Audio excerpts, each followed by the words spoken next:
Signal in the dark. The message wasn't meant for humans. Thousands of light years away from Earth, buried beneath ancient encryption cosmic radiation and the dispassionate hush of deep space, a single broken distress call pulsed faintly through the void. It wasn't loud. It wasn't coherent. It was a whisper, an echo of agony, older than most stars bleeding through forgotten channels, like a wound that refused to close. The signal brushed past gas giants adrift in silence, skipped over the crumbling remnants of civilizations that had long ceased to dream, and threaded unseen through the unseen watchmen of the galaxy. And yet for centuries it went unanswered. Until it reached the edge of Sol's system, the signal was shattered beyond repair. Layers of distortion masked its core like scars on ancient parchment. Yet somehow it was caught by an aging relic listening post. Argus tucked into the pockmarked shadows of the asteroid belt. Argus had been designed during humanity's cold galactic era, back when paranoia outweighed practicality.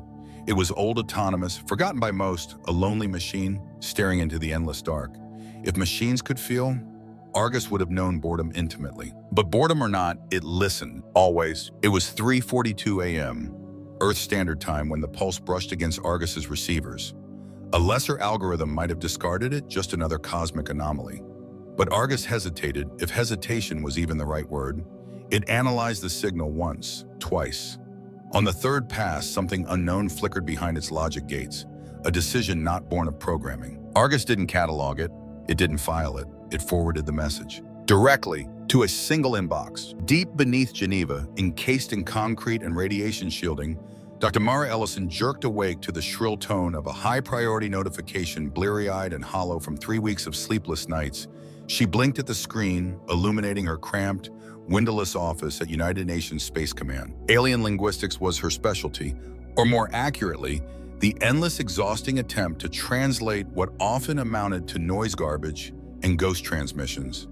It was a thankless job, more static than substance, more heartbreak than hope. But this was different. Mara froze, her fingers hovered above the keyboard, trembling slightly, blood pounding in her ears. The signal wasn't just random bursts of data.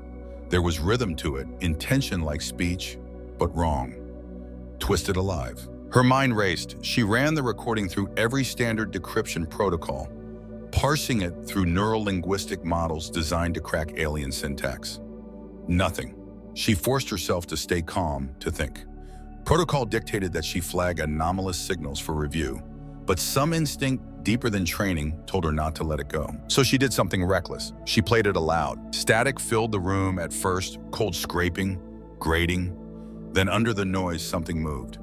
It wasn't words, not exactly. It was screaming, not loud, not chaotic, but layered, desperate. 1,000 voices caught mid-begging, mid-prayer, mid-sob. Her skin prickled as the room seemed to tilt sideways. She wasn't just hearing the transmission. She was feeling it, pain fear. A wrongness so profound it sank into her bones. Mara clamped a hand over her mouth, nausea rising. Whatever had sent this call hadn't just wanted to be heard. It needed to be felt.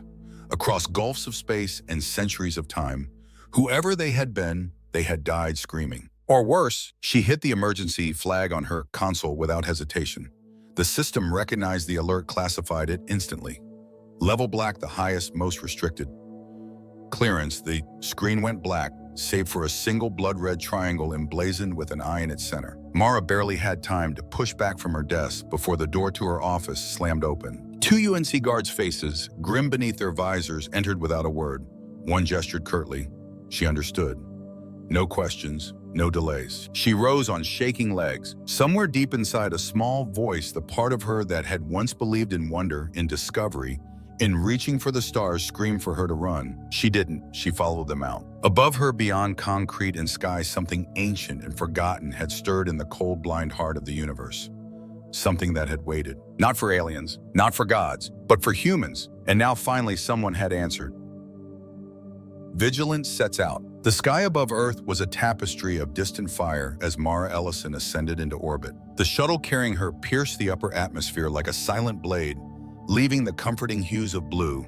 Behind Geneva vanished into misty cloud banks and forgotten gravity. Beyond the small window, the stars awaited, cold and uncaring.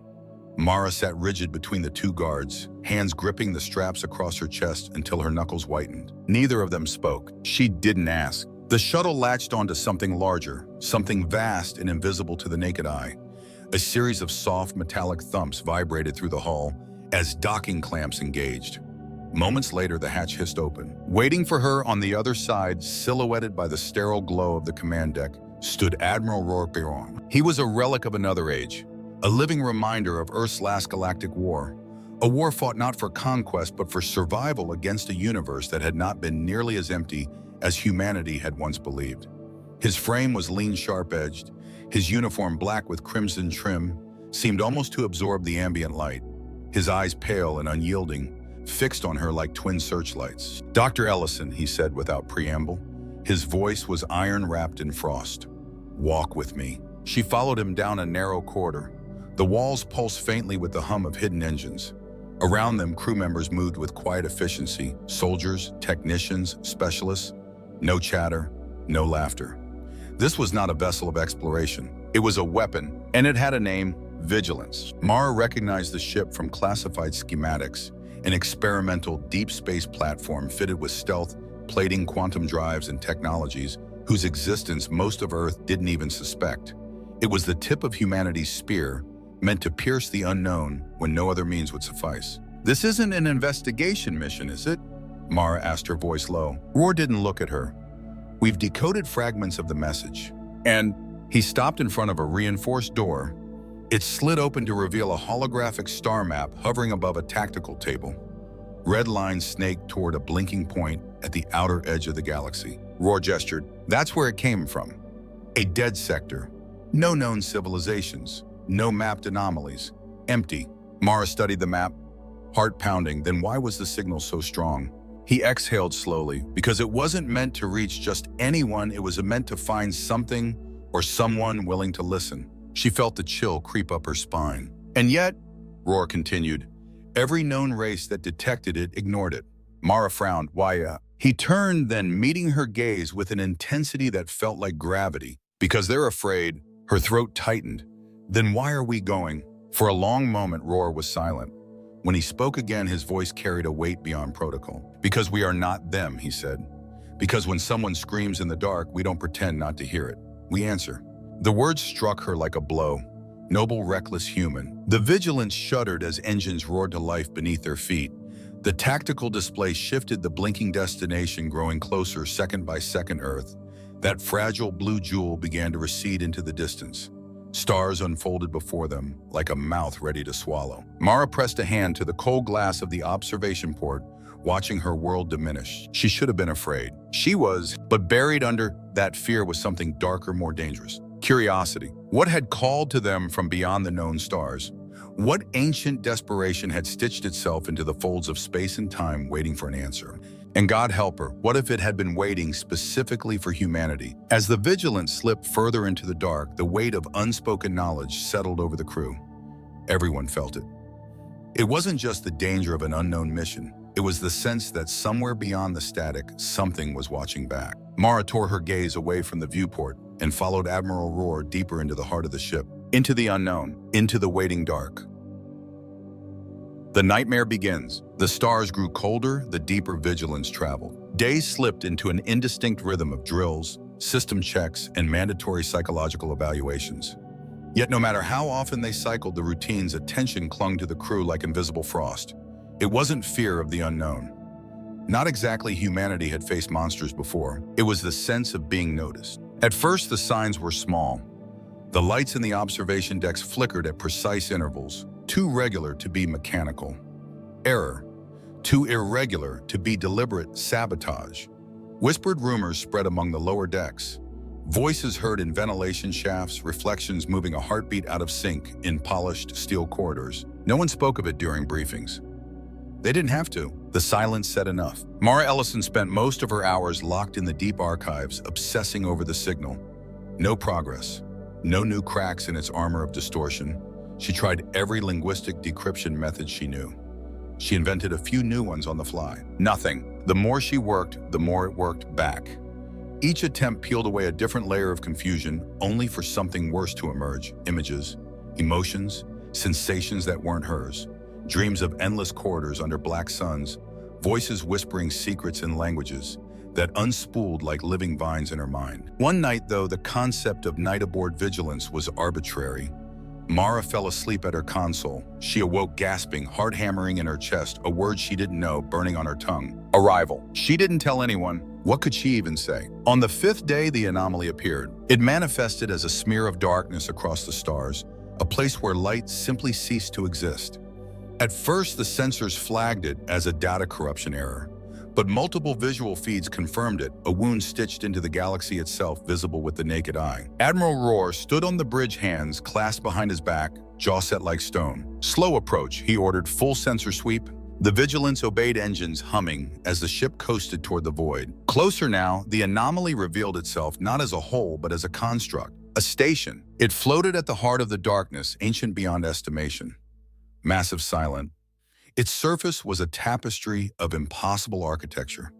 Veins of black metal twisted into shapes that defied Euclidean logic, adorned with symbols that made Mara's eyes ache just to glimpse them. Nothing about it matched any known galactic civilization.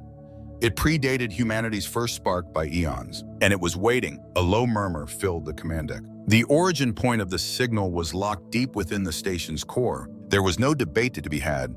Humanity's nature reckless, stubborn yearning had already decided for them. "We don't board," Ror said, his voice firm, "until we understand what we're dealing with."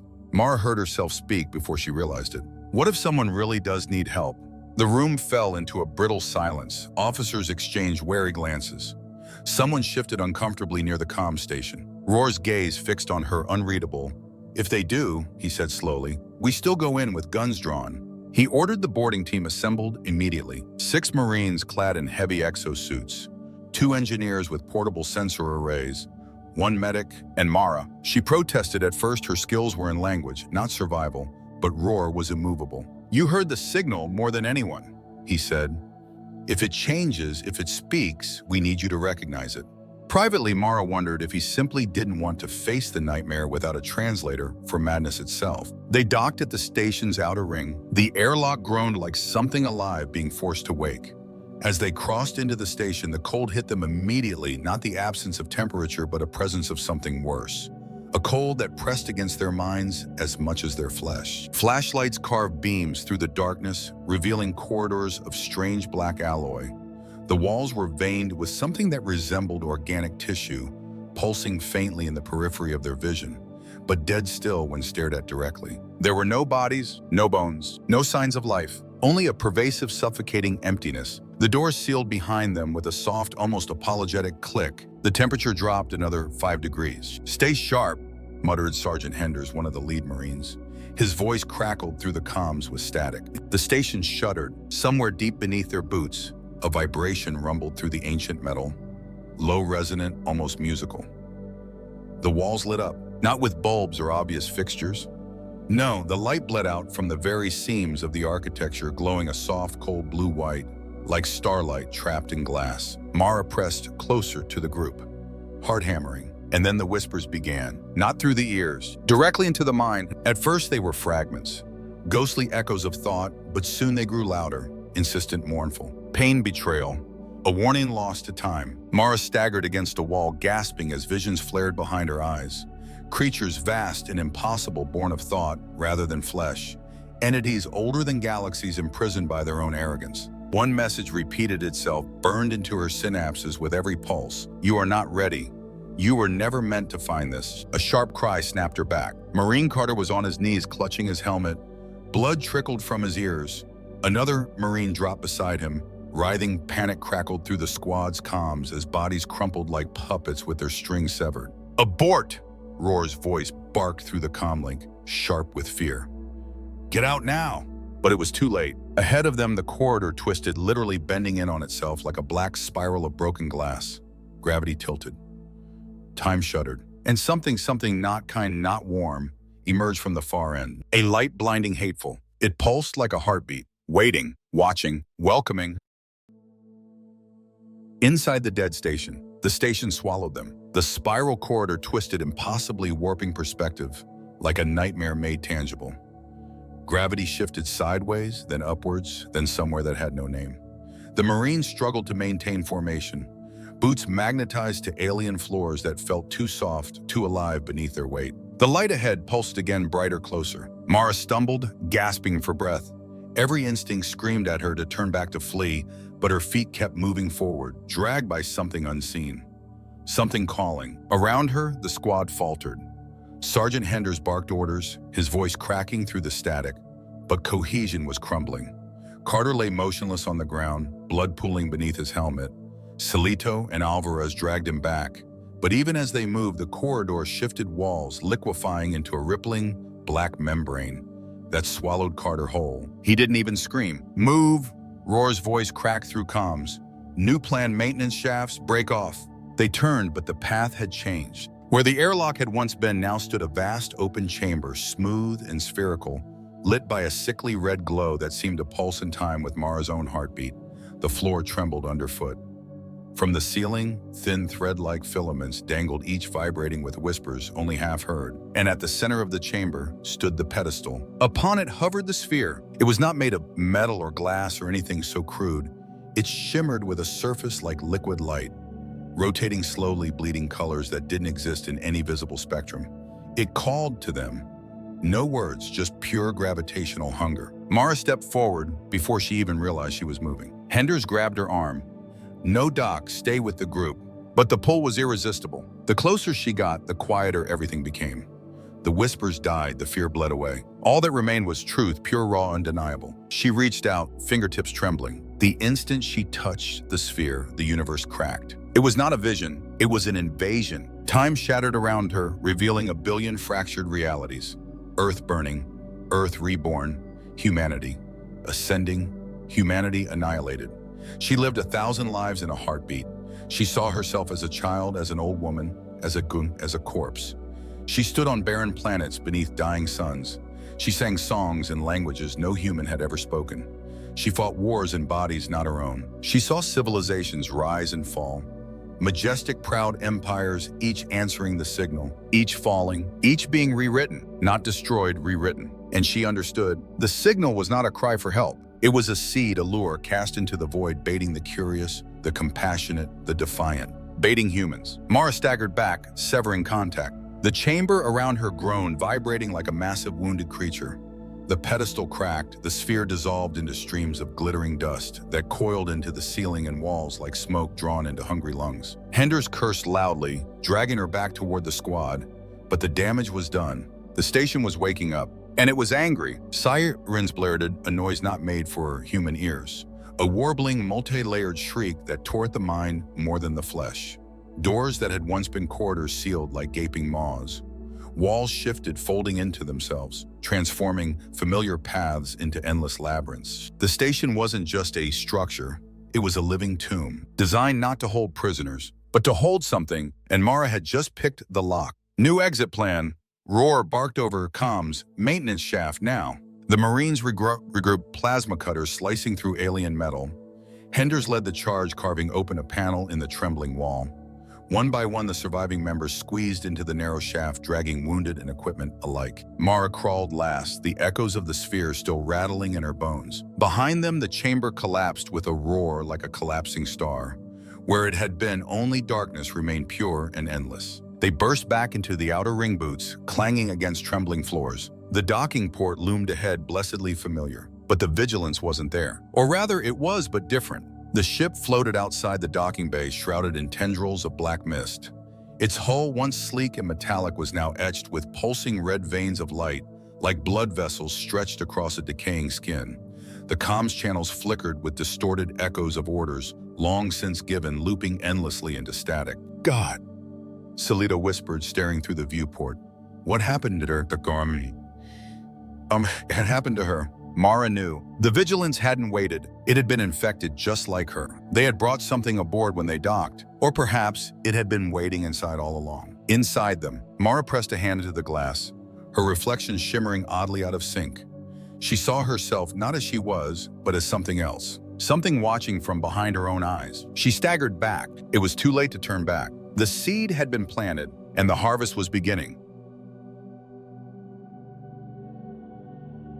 The infection. Vigilance was no longer a ship. It was a womb. Inside its corroded hull, something ancient and malignant stirred, growing stronger with every heartbeat. The boarding team stumbled through the flickering corridors, gasping for breath against the rising heat and the choking metallic tang that saturated the air. They should have been safe. They had escaped the station, but the infection had come with them. The first signs were small, lights pulsing in a heartbeat rhythm, doors sliding open a second before they could reach for them, crew members pausing mid-sentence, faces blank for a breath too long. Then came the nightmares. Mara found herself waking in cold sweats, her hands clawing at invisible bindings. Every time she blinked, she glimpsed the impossible shadows moving, where no light should fall, faces and monitors smiling with teeth too many and too sharp. The other crew were no better. Engineer Seto had to be restrained after he smashed his console to pieces, screaming about worms in the wires.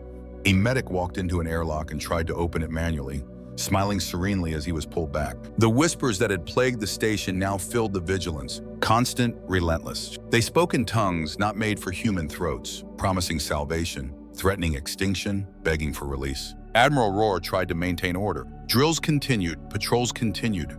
Routine was the only thing keeping them from collapsing. But even Ror could feel at the shift, the ship wasn't obeying commands anymore. Autopilot engaged at random, doors refused to lock or stayed locked too long. Engines thrummed with a rhythm that had nothing to do with human design. Mara drifted through the chaos like a ghost. She stopped eating with the others, stopped sleeping altogether. Her eyes darkened, her skin grew pale, almost translucent under certain lights, and she whispered to herself, constantly murmuring in languages no one could recognize. They should have confined her. They knew it, but they hesitated because deep down they understood she wasn't sick. She was becoming, one by one, Vigilance's systems shut down. It started with the ship's AI valise. Without warning, without cause, it simply ceased to exist. No alarms, no backup. Just sudden yawning silence in the neural nets that had once buzzed with information. The loss of Valis threw the crew into chaos. No navigation, no communications, no diagnostics. They were alone in the dark. Ror slammed his fists against the command console, cursing into the dead air. "This is no accident," he growled. "Something's inside." He didn't mean the ship. He meant her. Mara sat alone in the observation deck, staring out at the stars, except they weren't right anymore. The constellations twisted when she wasn't looking. Stars flickered in impossible colors. Sometimes for just a breath, she saw the rift, the wound they had found, the place the Vigilance had fled. And sometimes she saw something moving within it, waiting, watching, smiling. In engineering, Henders and Salido gathered what was left of the security team. "We need to do something," Henders said, voice hoarse. "She's not Mara anymore." Salido hesitated. "She was one of us."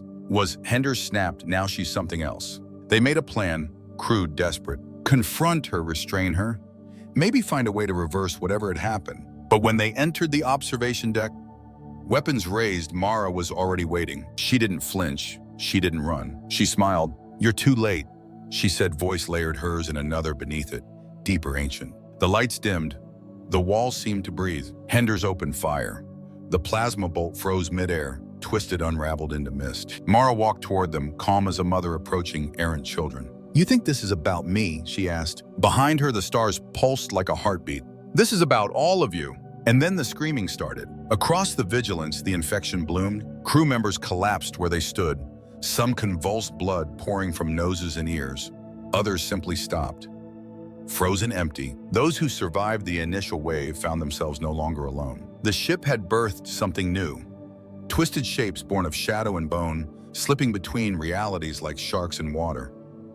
They weren't hunting. They were welcoming. Mara returned to the command deck. Ror was there, sidearm drawn, rage and terror warring in his eyes. "You're not taking my ship," he hissed. She tilted her head, almost pitying. "It was never yours." He fired. The bullet crumbled to dust before it reached her. Around them, the Vigilance began to move. Not through space, through reality itself, the hull groaned, stretching, folding.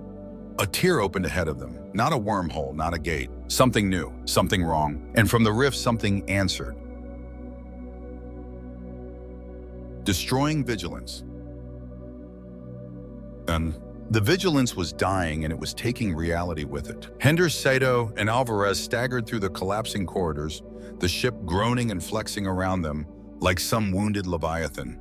The walls, once sterile steel, now pulsed with a sickly red glow, veins of black tendrils threading through the bulkheads like a spreading cancer. The alarms had long since fallen silent. Now there was only the low rhythmic thrum, the sound of a heartbeat that no machine should possess. Ahead, the reactor chamber gaped open. They froze on the threshold. The core was gone. In its place was a heaving mass of flesh and metal, a grotesque amalgamation of machine and organism. It pulsed with obscene life, each throb sending tremors through the deck. Coils of semi-organic tubing spiraled outward, anchoring the heart to the ship like arteries. Embedded in the mass were human remains, faces half-formed in the tissue, frozen in silent screams. Alvarez gagged. Sato muttered a prayer under his breath. Henders swallowed hard. He knew what had to be done. "We blow it," he said grimly now. He pulled the last high-yield demolition charge from his pack, designed for collapsing warships, and primed it. There would be no second chances. The blast would rip through the reactor and whatever this abomination had become. But it would also rip through them. There was no time to debate. No hope of escape if they hesitated. "Sato Alvarez, get to the maintenance shaft. Get to the escape pod," Henders ordered. But Alvarez started. "Go," he barked. Reluctantly, they turned and ran, leaving Henders alone in the reactor chamber's hellish glow. He climbed over writhing cables, the heat. Oppressive, the stench of burning metal and rotting flesh thick in his throat. Every step closer to the core felt like wading deeper into a dream he couldn't wake from. He found a crevice near what used to be the primary coolant intake, a place where the charge would do the most damage, and slammed the device into the fleshy wall. It shuddered under his touch, almost welcoming. The timer began its silent countdown. 60 seconds, a sound behind him. Henders spun around, weapon raised. Mara stood there, something wearing her skin. Her body had become an extension of the ship. Limbs too long, joints bent wrong. Eyes nothing but bottomless wells of black. Veins of liquid silver pulsed under her translucent flesh. She smiled, not with cruelty, with pity. "You still don't understand," she said, her voice layered hers and something far older intertwined. Henders stepped back, pulse hammering. "Stay back." She didn't move closer. She didn't need to. "This was never about stopping us," Mara whispered. "This was about awakening you." The core pulsed harder, sensing its moment. 30 seconds. Henders backed toward the exit, never taking his eyes off her. Mara watched him go, serene.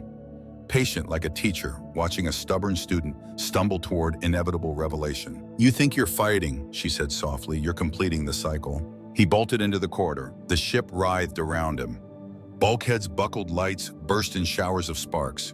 He raced through the narrowing hallways, boots pounding against the trembling deck. Ahead, he saw Sato waving frantically, holding the escape pod hatch open. 20 seconds. Henders threw himself through the hatch, Alvarez sealing it behind him. The pod detached with a violent lurch, spinning into the void. Through the viewport, they saw the Vigilance, no longer a ship, but a thing, a cocoon of flesh and darkness wrapped around dying machinery. 10 seconds. A blinding flash. The charge detonated. The Vigilance tore apart, fragmenting into burning shards. A shockwave rippled through the void, hurling the pod end over end. Henders gritted his teeth, straining against the restraints. For a moment, it seemed as if they had done it. The monster was dead. The nightmare was over. But then where the ship had been, something opened. Not a tear, not a rift. A birth. A violet wound blossomed in the darkness, pulsing hungrily. From within, tendrils of shadow unfurled, not reaching but sensing, tasting. Henders watched in mute horror as the rift grew, swallowing the remains of Vigilance and pulling in the fractured debris like a lover's embrace. The entity had not been destroyed. It had been liberated. Alvarez sobbed quietly beside him. Sato stared blankly, lips moving in a silent prayer. Henders closed his eyes. They had not stopped it, they had fed it. Their destruction had been the final key. The Vigilance was gone, but the infection, the awakening, had just begun. The transformation of Earth. Earth didn't notice the infection at first. The Vigilance's final transmission, a silent scream lost in the static between stars, never reached the United Nations Space Command. No distress beacons, no emergency pings, just a brief, unremarkable flicker across deep space monitoring stations, shrugged off as a sensor anomaly. The violet rift hung unseen in the void, pulsing gently, waiting. And slowly and visibly, Earth began to change. It started with whispers and data streams. An orbital AI in Eastern Europe rewrote sections of its own code in patterns that human programmers couldn't decipher, spirals of numbers, fractals of language.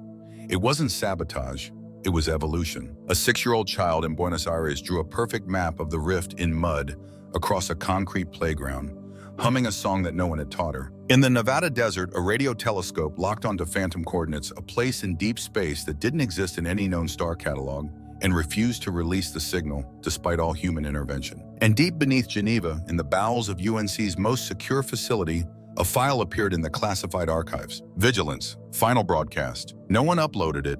No one could delete it. Inside the file, a single audio loop over and over. We brought something back. World leaders convened emergency meetings behind closed doors. Satellites reported inconsistencies. Power grids surging and failing in patterns resembling breathing. Weather satellites captured strange distortions in the ionosphere, like something pressing against the sky from the outside. At first, they suspected foreign cyber attacks, terrorist activity, rogue AI experiments. But none of their models could explain what was happening, because this wasn't sabotage. This wasn't war. It was arrival. In a cold, sterile hospital somewhere near Zurich, a baby was born under a blood-red dawn. She did not cry. Instead, she opened pitch-black eyes and whispered a word no doctor recognized. Arrival. The nurse dropped her. The word echoed through the sterile halls. Though no one else heard it, but they felt it, a pressure on the mind, a tightening of the chest, like reality itself was holding its breath. At 3:17 a.m. Earth Standard Time, a sound rose, not loud but omnipresent, not heard through ears, but felt through bone and blood. Dogs howled in unison across New York. Clocks stopped ticking in Cairo. In Tokyo, every billboard glitched at once, displaying spirals of unknown glyphs before bursting into static. In orbit, satellites rotated on their own, aligning their eyes toward a single patch of empty space. The place where Vigilance had died. The place where the rift was growing. And then it opened, wide. A violet wound tearing into Earth's night sky, visible now, even to the naked eye, as a rippling smear across the stars. From within, something stepped forward. Not a ship, not a being. An idea given form. A shape that changed depending on who looked at it. Human to one, monstrous to another. A Gadana, a reflection, a nightmare it didn't come to conquer. It didn't need to, because humanity was already changing. Across the world, the first transformations began. In a research lab beneath the Swiss Alps, Dr. Elena Voss collapsed over her desk. When she rose, she spoke 6 languages that had no earthly origin and wrote equations that bent known physics into knots. In a university in Senegal, a group of students awoke from simultaneous dreams of black suns and endless spirals, forever altered. Soldiers at a remote outpost in Alaska discovered they no longer needed radios. They could hear each other's thoughts, raw, unfiltered. Not all changes were gifts, some simply unraveled. Minds torn open too fast, overloaded with knowledge meant for beings far beyond flesh and bone. Those who could not adapt simply ceased, slipping into catatonic silence. Their bodies alive, but their minds burned clean. Governments scrambled to respond. AI defenses failed, systems rebooted into strange new architectures. Military satellites refused commands, their targeting systems rewriting themselves into unreadable forms. Old hierarchies crumbled, new voices rose, and always behind it all, the pulse of the rift grew stronger, deeper. A heartbeat merging with Earth's own. In the United Nations Security Council chamber, chaos reigned. Generals and ministers shouted over one another.